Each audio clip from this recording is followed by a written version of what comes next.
একদম অনায়াসে উঠে লাইতে পারতেছি। আসলে মারাত্মক লেভেলের টান। ও নো, ব্রেকিংটাও একদম পুরা জোস একদম।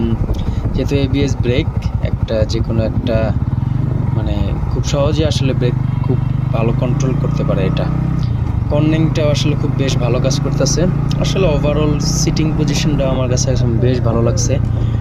খুব সুন্দর মতো যে কোনো কেউ আসলে এই বাইকটা আসলে রাইড করতে পারবে খুব আরামে। খুব সুন্দরভাবে আসলে উঁচু নিচু জায়গায় আমি একটু ভালোভাবে ক্রস করতেছি। সাসপেনশনটা যেহেতু মনোশন সাসপেনশন দিয়েছে, সাসপেনশনটা উঁচু, যেহেতু আঁকাবাঁকা রাস্তাও খুব ভালো কাজ করে এই সাসপেনশনটা। তো হলো এখন হচ্ছে 28 গতিতে।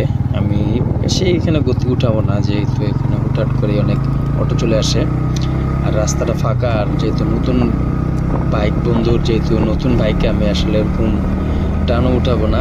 দেখি সর্বোচ্চ 80, 70, 80 এরকম উঠাবো। 100 আসলে 0 to 100টা করতে চাইছিলাম, বাট এই জায়গাটা আসলে করবো না, কারণ এখানে রাস্তাটা আমি যেহেতু চিনি না।